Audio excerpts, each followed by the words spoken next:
Um dos autores que eu mais gosto, né, eu acho assim, que uma pessoa com uma inteligência extraordinária, né, e que escrevia muito bem e provocava, né, os textos dele vêm com certas situações que nos deixam surpresos, até perplexos, mas que ao menos eu acredito que trazem uma sabedoria imensa.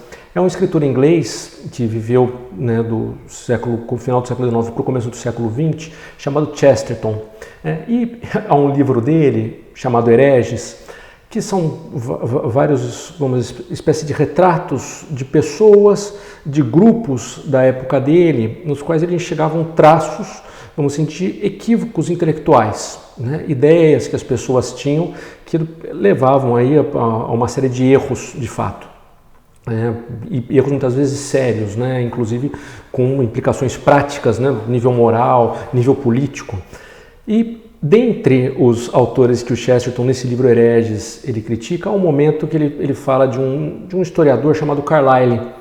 E o Carlyle, né, é uma pessoa que acha que a história ela vai para frente, né, um pouco levada por heróis, né, por grandes homens. Contar a história seria narrar a vida desses grandes homens que, de certo modo, vão fazendo com que a história avance.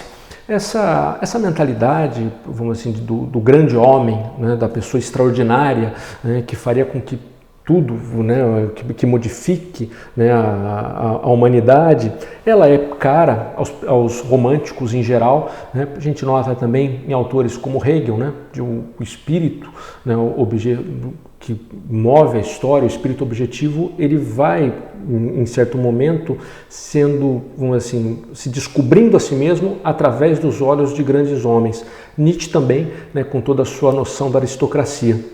Pois bem, Chesterton contrapõe a essa visão do Carlyle, do grande homem, né, que ele lembra de um ditado famoso que diz que para o seu criado ninguém é um herói, né? Porque, lógico, o criado ele é capaz de perceber as falhas do dia a dia daquelas pessoas que em determinado campo talvez tenham um enorme destaque, né? Que é alguém muito inteligente, alguém muito corajoso, pode ser obtuso num determinado aspecto, pode ser implicante, né? Chato mesmo, né? Esquecido, o que seja.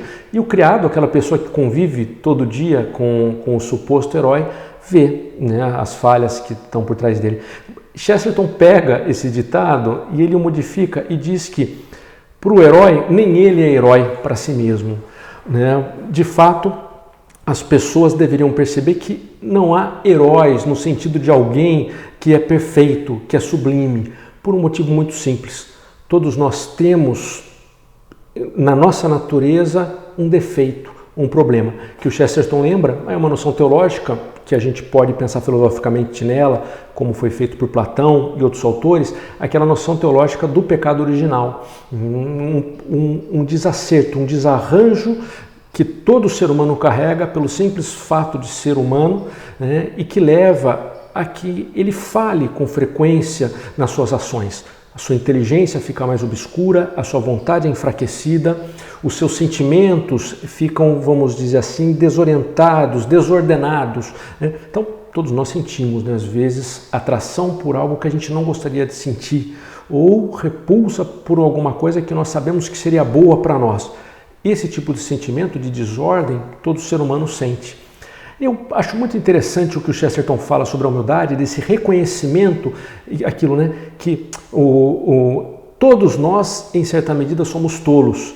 O Chesterton comenta que Carlyle dizia que alguns poucos homens apenas não são tolos, a grande maioria dos homens o são, né, são idiotas, tolos, né?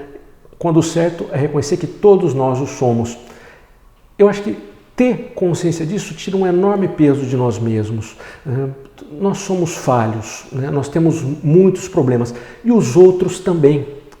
Então não tem sentido a gente avaliar alguém pelos erros que ela cometeu como se aquilo fosse, de certo modo, algo que desqualificasse aquela pessoa, seja no campo intelectual ou mesmo no campo moral. Todos nós somos passíveis de cometer, vamos dizer assim, ações graves, de ter quedas sérias. Quem não percebe isso ficou cego a respeito de si mesmo, perdeu a humildade, que é essa virtude, vamos dizer assim, que serve de proteção para nós. Quem é humilde não se coloca em perigo de cometer graves erros, mas também a humildade permite com que a pessoa vá longe. É curioso esse paradoxo, né? Quem se sabe fraco pode se propor metas grandes, vai buscar ajuda e vai alcançá-las, né? Esse é o sentido verdadeiro da humildade, não uma espécie de diminuição de mim mesmo.